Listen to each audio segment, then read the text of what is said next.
एक कहावत है, सबकी अपनी डफली अपनी राग। और यही बात देखने को मिल रहा है इंडिया अलायंस में। मैं ये बात जब बोल रहा हूं तो देखिए, एक तो वक्फ बिल जो आया उस पे जो दोनों सदनों से पारित हो गया, लेकिन अब इंडिया अलायंस में तो बीजेडी का बीजेडी जो नवीन पटनायक की पार्टी है वो तो नहीं है उसमें।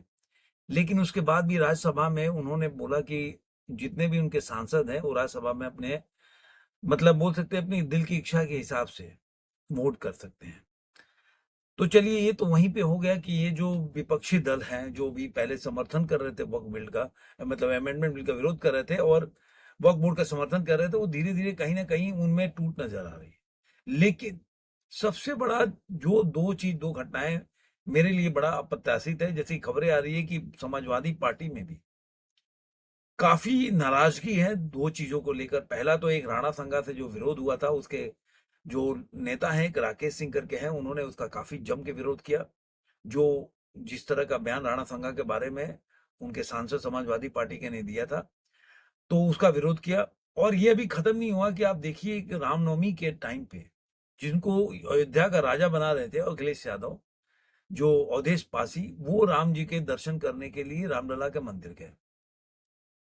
तो अब जो खबरें आ रही है कि समाजवादी पार्टी में कुछ तो छटपटाहट है कि उनको लग रहा है कि कहीं न कहीं जो एक वक़्फ़ बिल जो है, वो राणा संघा का मुद्दा और रामनवमी, ये 3 चीज़ ऐसे हैं जिससे कि उनमें आपस में अंदरूनी कलह दिख रही है।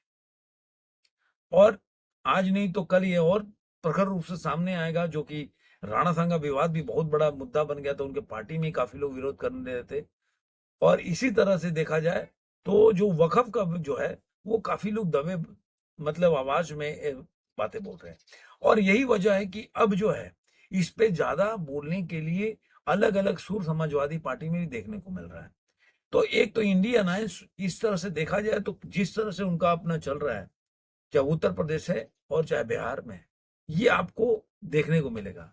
मेरा मुद्दा था एक तो अवधेश पार्टी का अवधेश पासी का, जो कि रामलला के मंदिर में गए थे, और दूसरा सबसे बड़ा मेरा है कि राहुल गांधी अभी वो बिहार के पदयात्रा जो कि वो कर रहे हैं अपना कन्हैया कुमार ने शुरू किया है, वो शामिल हुए हैं। वो उनके घर तक पैदल जाएँगे। अब ये राहुल गांधी का जो पदयात्रा है, ये क्या साबित करता है कि जो कांग्रेस पार्टी आज आरजेडी के पिछलग्गू, या बोल सकते हैं कि उसपे जो मोदी जी बोले थे ना एक बार भाषण में कि पकड़ के आगे बढ़ती है, तो वो उसको पकड़ के आरजेडी या समाजवादी पार्टी को उत्तर प्रदेश में पकड़ के अपनी यात्रा तय कर रही थी। अब उनको कहीं न कहीं लगने लगा कि हमें खुद से अपने जमीन को तलाशना होगा और मुस्लिम वोट में अपनी पैठ बनानी होगी। इसीलिए जो आपने देखा होगा कि राहुल गांधी और प्रियंका गांधी वक़्फ़ बिल पे, फिर वही बात आ गई ना, वक़्फ़ बिल पे दोनों आदमी पूरी तरह से बोल सकते हैं कि उनका कोई भी स्पीच नहीं आया। इतना बड़ा मुद्दा, इतना बड़ा बिल आया, उसके ऊपर जो राहुल गांधी दिन भर चिल्लाते थे कि अरे मुझे संसद में बोलने नहीं दिया जा रहा है, वहां पे जब बोलने का मौका आया, मतलब आप सोचिए जो सांसद कभी-कभी आप देखने को मिलता है बोलने के लिए, वो भी बोल गए और वहां राहुल गांधी या प्रियंका गांधी नदारद थे। ये दर्शाता है कि राहुल गांधी पूरी तरह से कंफ्यूज थे कि उनको करना क्या है। क्योंकि एक 2 नावों पे सवार चल रहे हैं। एक तो मुस्लिम मतदाता को बिखरने देना नहीं चाहते, और ये भी नहीं देखना चाहते कि हिंदू जो आज के टाइम में हिंदू एक बोल सकते हैं कि वोट बैंक ज़्यादा प्रखर रूप से आगे आ रही है, और लोग आज नाराज नहीं कर सकते हिंदू वोट बैंक को। एक बहुत बड़ा तबका है जो कि बीजेपी को वोट नहीं देता, लेकिन वो सनातन धर्म में विश्वास करता है, वो लोग कहीं नाराज ना हो जाए, जिसकी वजह से मुझे लग रहा है राहुल गांधी और प्रियंका गांधी स्पीच में पार्टिसिपेट नहीं किए। और मुझे लग रहा है ये बहुत बड़ा उनके लिए, मतलब ये बोल सकते हैं कि उनके उनकी कमी है, या उनके लिए डेंट होगा आगे फ्यूचर में।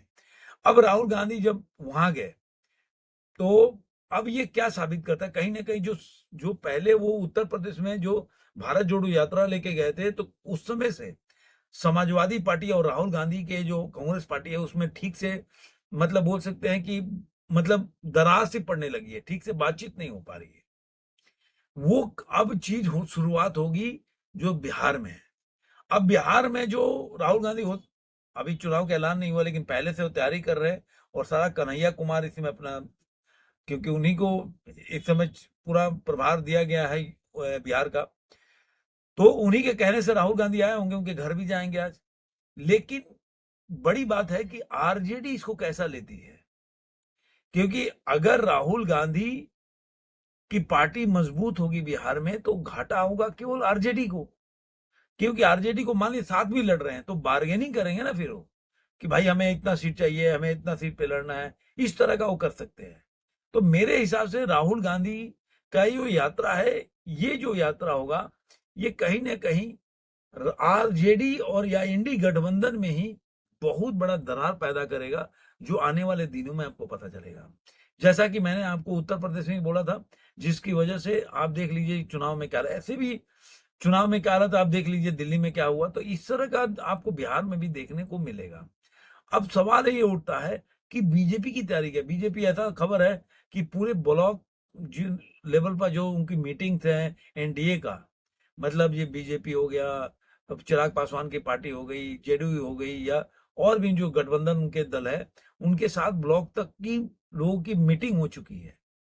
अभी तक वो मतलब बोल सकते हैं एंड के कगार पे है, फाइनल स्टेज पे चल रहा है उनकी मीटिंग। तो उनको टिकट भी मुझे लग रहा है कि देने में टाइम नहीं लगेगा, ऐसा मेरा मानना है। तो मुझे लग रहा है कि अब ये जो चुनाव मैं पहले सोच रहा था कि बिहार के लिए थोड़ा सा, अगर बीजेपी के लिए बिहार थोड़ा मुश्किल होगा, जिस तरह के मेरे को महाराष्ट्र में लग रहा था, जिस तरह का बोल सकते हैं कि मेरे को हरियाणा में भी लग रहा था, लेकिन वो चीज अभी देखने को आपको बिहार में नहीं मिलेगा। ऐसा हो सकता है कि बिहार में बीजेपी और जो एनडीए है वो क्लीन स्वीप करे।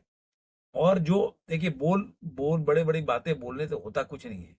जनता जो सोचती है उसी के हिसाब से चलता है।